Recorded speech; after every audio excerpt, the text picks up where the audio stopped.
This is News 6 Tonight. Good evening and welcome to News 6 Tonight. I'm News 6 anchor Lisa Bell, filling in for Matt Austin, along with Emily McLeod. Filling in for Ginger Gadsden. On this Labor Day. You guys are stuck with us. We're sorry. Apologies in advance. Yes, we're here laboring away, but that's okay because, well, hopefully many people have been able to enjoy a relaxing 3-day holiday weekend. The news has not been quiet. It's been anything but relaxing lately. And so we have a lot of breaking news that we do want to get to tonight, including some new video just into News 6 that shows another confrontation between people and police in downtown Orlando. We've been covering a lot of confrontations. This one has nothing to do with crosswalks. This is a completely separate incident. A man was recording police who appeared to be detaining some people in downtown Orlando this weekend when he says, just for no reason, out of the blue, he was pepper sprayed in the face. Go ahead and let's play this video. It ain't no water. It's 5 feet, man. They just ran up on me, Hey, bro, he didn't even do nothing back. You don't tell me. Police, get back. Get out of the roadway. Yes, sir. Yes, sir. We are cooperating. We are cooperating. We are.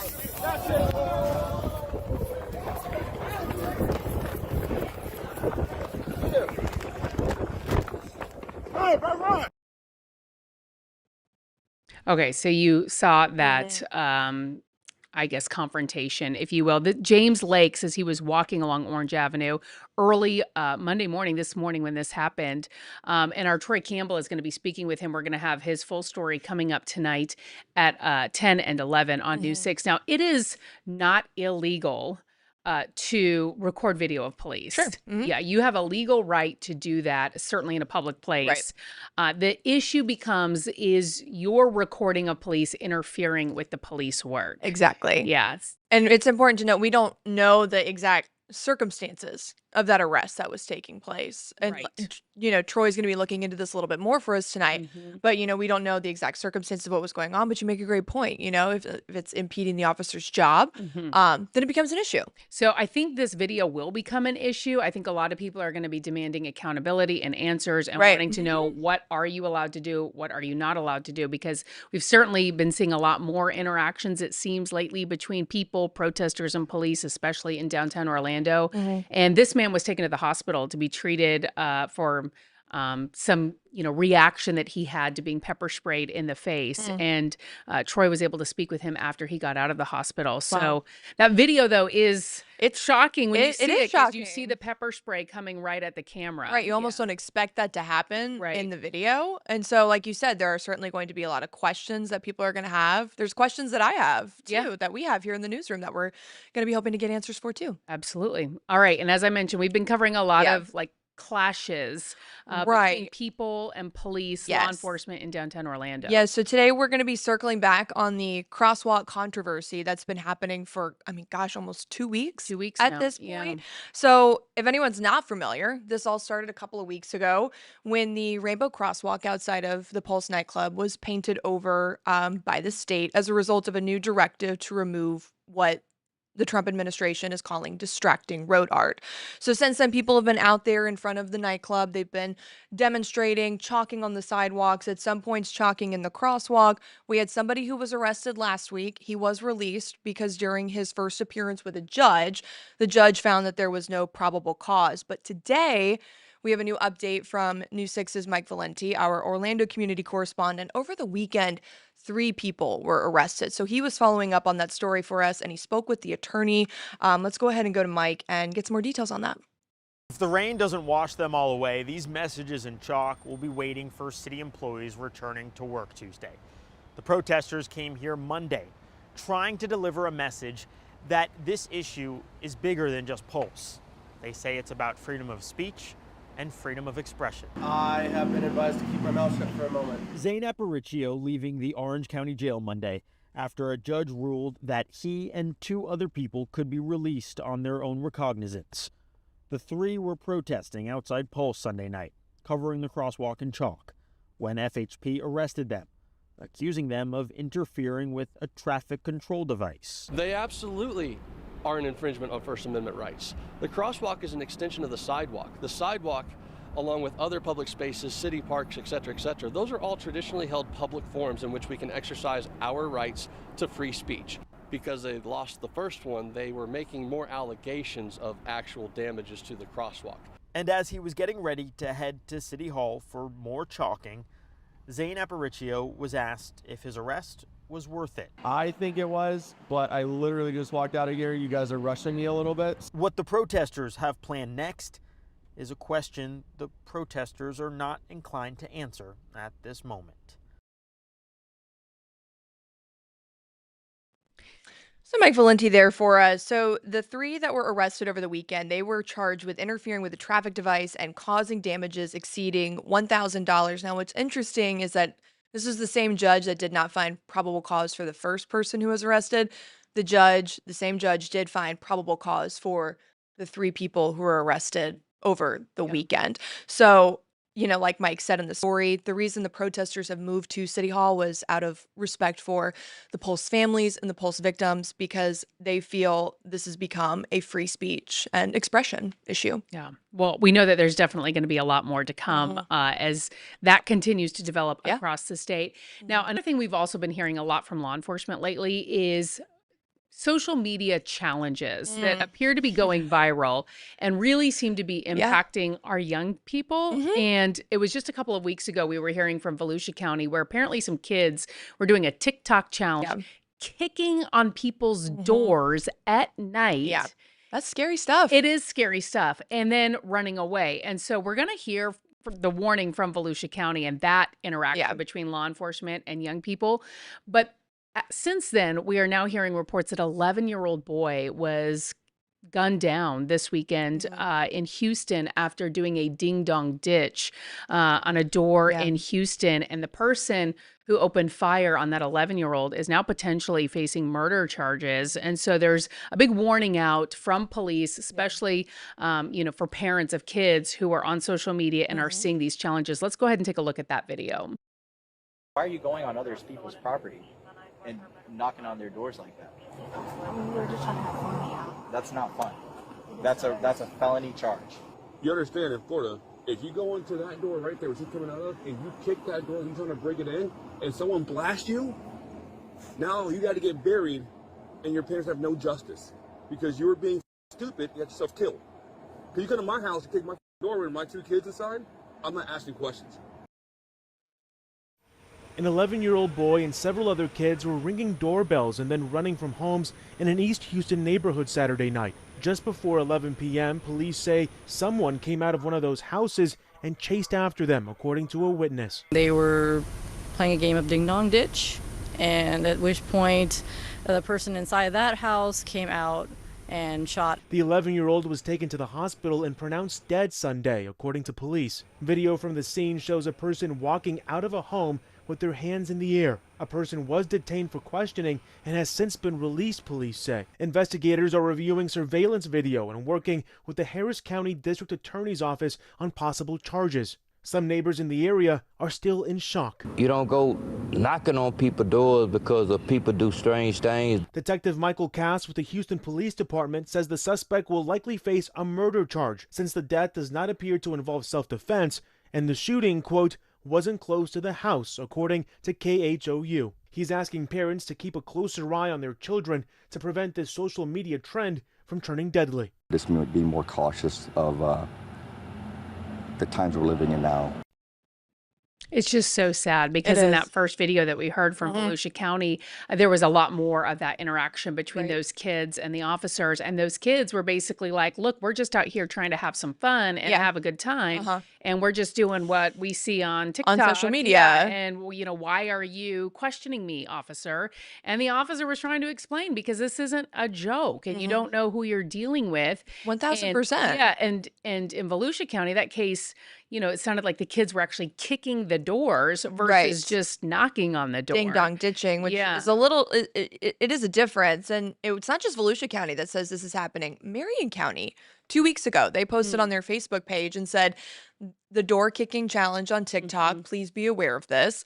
This is something that has been reported in Marion County and it's been reported across the country. And so, I mean, if someone's kicking your door, and it's dark outside. In the middle of the night, In the middle of the night. Yes. You're going to be panicked. You're going to think that someone's trying to break into your house. I mean, I hear the ice fall in the refrigerator and I think it scares me. I can't imagine somebody kicking in my door. Yeah. So, and it's so sad that, you know, this happened on Labor Day weekend. Kids obviously out of school and, you know, parents and everyone just needs to be mindful of what's happening and that it's not okay and it's not just a joke. It might seem harmless. But.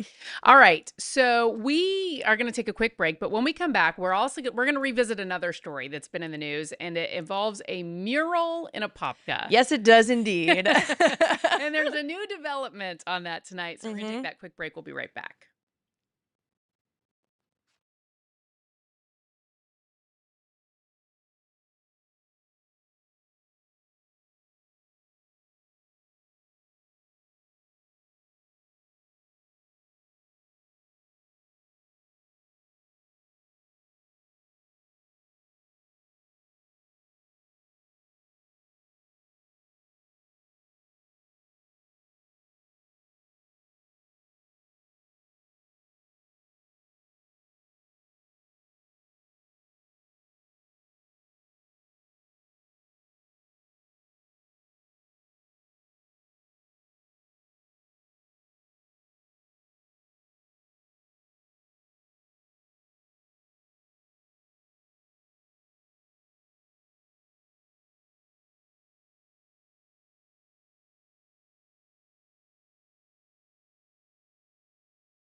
All right, welcome back, everybody, to News 6 Tonight. I'm Emily McLeod, filling in for Ginger Gadsden. And I'm Lisa Bell, in for Matt Austin tonight. They have the night off, so we are here talking you through today's news. We are following up on a big story that happened over the weekend, a sad story. FSU freshman linebacker Ethan Pritchard from Sanford was found shot in a car over the weekend in Gadsden County. He was at outside of an apartment complex in Havana. We're told he was in intensive care today. We did hear from Mike Norvell, head coach Mike Norvell for Florida State at his week 2 press conference. News 6's Catherine Silver, our Seminole County community correspondent, she covered that story today. She walks us through what we know, and we've got more from Coach Norvell. So we'll go ahead and play that. Authorities say FSU's Ethan Pritchard was in a car when they found him with a gunshot wound Sunday night at this apartment complex 15 miles away from Tallahassee in Havana, Florida. As the Gadsden County Sheriff's Office works to find out what led up to the shooting, we're learning more about Pritchard. The university released this statement Monday, saying the freshman linebacker was visiting family when he was critically injured. Head coach Mike Norvell called it an extremely tragic event when he addressed the shooting at the start of his week 2 press conference. I got a chance to be there, last night with him and his dad and family, and grateful, for all the support and medical, support that he was able to receive. Before FSU, Pritchard was a 4-star linebacker. He played football here at Seminole High School. The athletic director tells me he's an amazing young man and represents everything this school would hope for in its student athletes. He shared this statement with News 6, praising Pritchard's kindness, the way he treats others with respect and sets an example for his teammates. He also said the entire Seminole community extends heartfelt thoughts and prayers to Ethan and his family during this challenging time. When our News 6 team featured him as a Player of the Week last August, he had already committed to FSU. It'll mean so much to me, my family, the team, the community, everybody. As for the investigation, the Gadsden County Sheriff's Office addressed false claims circulating on social media. They say no suspect has been identified in this case. Just such an awful story. So sad, coming on the heels of their big celebration. A huge weekend for Florida State football. That huge win over Alabama, the start of college football, and this happens. Yeah, and we know everyone from Tallahassee to Sanford and in between is praying for him and hoping that he makes a full and speedy recovery. Absolutely. Yeah. All right, another story that we want to circle back on is a mural that our Justin Warmoth first broke here on News 6. And there's a mural in Apopka that's highlighting all the wonderful things about Apopka. Yes. And unfortunately, it looks awfully similar to another mural that was painted in 2017 by an artist in Iowa. So he first, spotlighted the two murals. We saw them side by side. There were a lot of similarities. And since then, this people in Apopka have said, wow, we didn't realize that. I want to make sure I got his reporting right because they wanted to make it right. Sure. So they said Apopka's Main Street program issued a public apology to the Iowa artist and the community. The group pledged to compensate her and give her proper credit. News 6 went back to that mural and noticed that had been updated to include her name, noting the artwork was inspired by her design. So we thought that was the end of the story until today when someone called our newsroom saying they are now painting over that mural. Our Laverne McGee went out there. Here's her report. Right now I'm here at the corner of Main Street and Central Avenue. This is where the Domino's Pizza is, and this is the wall that had the mural on it. But take a look at it right now. It's all painted over. Workers were out here this morning painting over the mural that was originally unveiled on August 22nd. It was supposed to be part of the Main Street Apopka Downtown Mural Project. This is what it looked like. Our Justin Warmoth was here taking a look at it last week. It was after an Iowa artist recognized that the design resembled her own mural, which she painted in 2017. Everything looks pretty similar. News 6 was told the Apopka artist behind the piece said he worked from inspiration provided to him. We tried to catch up with Ridge, the artist, but he was at an undisclosed location working on another painting. After the backlash grew online, Apopka's Main Street program came under scrutiny.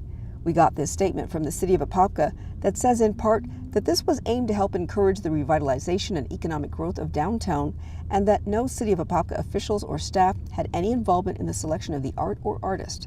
They say they're going to review this unfortunate situation with Main Street Apopka. All right. When you see them side by side, you can certainly see how similar they appear to be. There's definitely some similarities. But again, I thought the story was over when they said, look, we've reached out, we've apologized, we want to give her proper credit, and now they've painted over it. And I liked the mural, even though it might have been ripped off by someone, It better d than that white wall. It looked really nice. I mean, hopefully they're Yeah. planning to put something else there. She painted it in 2017. The original one, The the Iowa original. artist. And then now it's this 2025. and we're seeing this look-alike. I don't know. I mean, you know? Like, how did it go from you know what I mean? Well, we were talking to Justin a lot about that. And apparently, you know, someone found this original mural and Okay. said, we want this to be the inspiration. Right. Well, you know, it was pretty much exact. Yeah, with small little details like a bicycle. It was from so long ago. I Yeah. wonder how they found I it. don't Was know. it And we have something? so many talented people in our community. You would Right. think they could come up with some type of contest and people could submit designs and Yeah. you know, Mhm. there would be a big, You I don't know, celebration. submissions and all of that. But maybe that's what will happen in the future. hopefully they're gonna do something over the white wall. Yeah. Hopefully. And I was surprised that they chose today to paint that because it didn't seem like a great day to be outside painting. No, it seems like it would all just be washed away. Correct. Yes. We want to bring in meteorologist Jonathan Segue. Kagas now, who was tracking a lot of rain on our Labor Day. Yeah. I know I was hearing from a lot of people who had, you know, gone over to the beach. They were Mhm. hoping for a Yeah. nice day. They were hoping to grill out. Right. All of those hopes and dreams were washed away, Jonathan. Washed away just like that paint. I will say, if you were on the west side of Central Florida, your day was pretty good. Maybe a stray sprinkle in the mix, but the closer you were to I-75, the better. It's still coming down at a pretty good clip, though, on the coast, depending upon where you are, and especially on the Volusia coast. New Smyrna Beach getting pounded. I mean, the wind gusts in here, too, are pushing 30 miles an hour. So these gusts through Port Orange, New Smyrna Beach, getting ready to work its way back into Daytona Beach and then along the Space Coast. So certainly still soggy. We have this stalled front. We talked about this last week, and that acted as a focal point to get an area of low pressure to develop. It's hanging far off our coast, but it's making the seas a little bumpy out there. So again, it wasn't the best beach day all around, and those downpours continue to come back in. Coming up at 9:30, guys, we're going to break down how much longer this pattern sticks around, and it's at least going to be for another day. So we'll have the timeline on that. Plus, development chances are going up just a little bit in the tropics that we get our next named storm by the end of this work week. So we're going to talk about that, look at some of the projected modeling with that system, and talk about its chances of actually getting the next name at 9:30. Yeah, I was getting some alerts from our News 6 weather app about that. And I just couldn't. You know, I was like, let's just enjoy Right. this day. And then Enjoy when it. we really get back into the swing of things on Tuesday, we'll then focus on Right. on Can we that. just hit the pause button Yes, for a second? That's right. That's right. All right, Jonathan, There thank you go. you. So we do want to take a quick break, but when we come back, it's the moment that so many people have been waiting So for. many people. A life-changing moment for someone, maybe. We'll see. We're talking about the record-shattering, well, record. One of I think it's the fifth It's- largest. So it's close. Yeah. Yes. It's in the top but 5. We're talking about the Powerball jackpot. It's more than $1 billion. Oh my It's god. 1.1, but it'll probably be even higher than that when the actual Right. drawing takes place, which will take place tonight here on News 6. We're going to have more on that right after this quick break.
Welcome back on this Labor Day. Yes. Have you ever thought about not having to work? What? Lisa. Be honest. I mean, come on. You know, it is Labor Day. It's a national holiday, right? Because we all got to do it for the most part. Yeah. Yeah. I like having money in my bank account. Unless we have somehow miraculously won the lottery. When could you do something like that? Tonight. Oh my goodness. So Tell me more. right here on News 6 at 11 o'clock, we will have the Powerball drawing. At this point, it's approximately $1.1 billion. What does that even mean? You know, Right. How do you even begin to quantify I don't know. $1.1 billion? I don't know. I don't know what you could or could not buy with that. It's a lot. But our Angie Casada went out to talk to people who are buying tickets, hoping to become the next Powerball winner. Powerball fever is back, and players are already dreaming on what they would do with $1 billion payout. It's 1.1 billion. Yeah. Don't leave that one out, because hey, we need that right there. No one matched all 6 numbers Saturday night, which means the jackpot rolls to an estimated $1.1 billion. That's a cash value of about $498 million. This is Powerball. Tonight's drawing will be the 40th straight since the jackpot was last won back in May. The odds of hitting the big one, just 1 in 292 million. Powerball says even if you don't win it all, millions of dollars in smaller prizes are still up for grabs. But again, you can catch it right here on WKMG. Good luck to everyone. Do you have a ticket? So I tried to get one on the way home, and the one gas station I stopped at doesn't do lotto. I don't know if that's a sign. I think that's a bad sign. I know, right? It's like, get them on the next one. I think that's a sign you'll be here tomorrow. Yeah. Do you have a ticket? I do. Did you get it tonight? I had my husband went out and he got 3 tickets. He got 2 quick picks. Okay. And then he picked some numbers for the 3rd ticket. Do you have numbers that you all always use? We do. We often do like our birth dates. Okay, that's what I would have done. Yes. Yeah, like a birth date if I had gone to a gas station that does lotto. He has a colleague who happens to be working in a very small town, like population 50 in Illinois. Wow. And so my husband said, buy a ticket there, because it always seems like it's a small town, and like it's like no one knows who it is, but it's like really like 50 people live there. How do you not know? Right? How could you not know? If you Who all of a sudden is who's missing? Yes, exactly. Who's left? Whose house is on the market? Exactly. So we'll see. It'll be exciting. It's always nice when like a group of like 40 people win and they all get to share the it. love. But I'll tell you what, nothing brings people together like the chance of winning $1.1 billion. I love it. Yeah. All right. So again, we'll have that drawing live for you on News 6 at 11. So be sure to tune in for that. And thank you for joining us tonight. Have a great evening.